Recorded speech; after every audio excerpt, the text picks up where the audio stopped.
സംസ്ഥാനത്ത് വിവിധ ജില്ലകളിൽ താപനില ഉയരാൻ സാധ്യതയെന്ന കേന്ദ്ര കാലാവസ്ഥാ വകുപ്പിന്റെ മുന്നറിയിപ്പ്. കോഴിക്കോട്, പാലക്കാട് ജില്ലകളിൽ ഉയർന്ന താപനില 37 ഡിഗ്രി സെൽഷ്യസ് വരെ ഉയരാനിടയുണ്ട്. തിരുവനന്തപുരം, കൊല്ലം, തൃശൂർ, മലപ്പുറം, കണ്ണൂർ, കാസർഗോഡ് ജില്ലകളിൽ ഉയർന്ന താപനില 36 ഡിഗ്രി സെൽഷ്യസ് വരെയും ഉയരാൻ സാധ്യതയെന്ന് കേന്ദ്ര കാലാവസ്ഥാ വകുപ്പ് അറിയിക്കുന്നു. ഉയർന്ന താപനിലയും ഈർപ്പമുള്ള വായുവും കാരണം ഈ ജില്ലകളിൽ ചൂടും അസ്വസ്ഥതയുമുള്ള കാലാവസ്ഥയ്ക്ക് സാധ്യതയുണ്ടെന്നും കാലാവസ്ഥാ വകുപ്പ് വ്യക്തമാക്കി. സംസ്ഥാനത്ത് ഉയർന്ന ചൂട് റിപ്പോർട്ട് ചെയ്യപ്പെടുന്ന സാഹചര്യത്തിൽ പൊതുജനങ്ങൾക്കായി സംസ്ഥാന ദുരന്ത നിവാരണ അതോറിറ്റി ജാഗ്രതാ നിർദ്ദേശവും പുറപ്പെടുവിച്ചിട്ടുണ്ട്.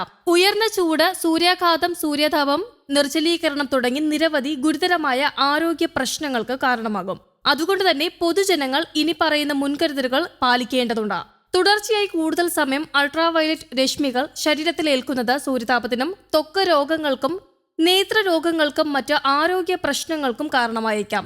പൊതുജനങ്ങൾ സുരക്ഷാ മുൻകരുതലുകൾ സ്വീകരിക്കണമെന്നും നിർദ്ദേശമുണ്ട്. പകൽ 10 മണി മുതൽ 3 മണി വരെയുള്ള സമയങ്ങളിലാണ് ഉയർന്ന അൾട്രാവയലറ്റ് സൂചിക രേഖപ്പെടുത്തുന്നത്. ആയതിനാൽ ആ സമയങ്ങളിൽ കൂടുതൽ നേരം ശരീരത്തിൽ നേരിട്ട് സൂര്യപ്രകാശം ഏൽക്കുന്നത് പരമാവധി ഒഴിവാക്കണം.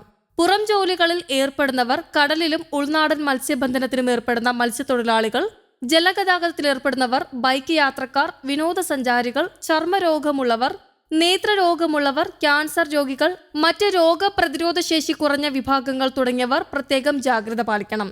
പകൽ സമയത്ത് പുറത്തേക്ക് ഇറങ്ങുമ്പോൾ തൊപ്പി, കുട, സൺഗ്ലാസ് എന്നിവ ഉപയോഗിക്കാൻ ശ്രമിക്കണം. ശരീരം മുഴുവൻ മറയുന്ന കോട്ടൺ വസ്ത്രങ്ങൾ ഉപയോഗിക്കുന്നതായിരിക്കും ഉചിതം.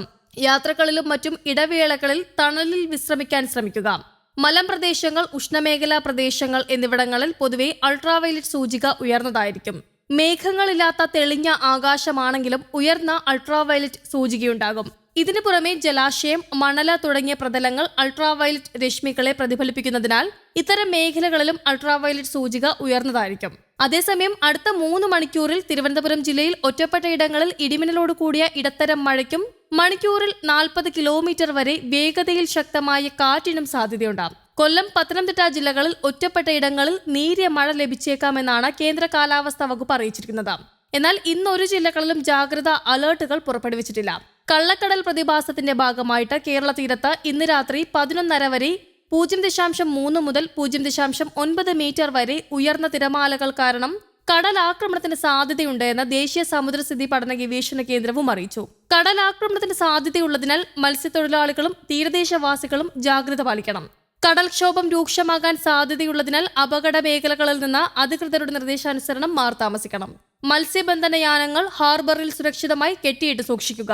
വള്ളങ്ങൾ തമ്മിൽ സുരക്ഷിത അകലം പാലിക്കുന്നത് കൂട്ടിയിടിച്ചുള്ള അപകട സാധ്യത ഒഴിവാക്കാൻ സാധിക്കും. മത്സ്യബന്ധന ഉപകരണങ്ങളുടെ സുരക്ഷ ഉറപ്പാക്കണം. ബീച്ചിലേക്കുള്ള യാത്രകളും കടലിൽ ഇറങ്ങിയുള്ള വിനോദങ്ങളും പൂർണ്ണമായും ഒഴിവാക്കുക. News desk, Kerala Kaumudi.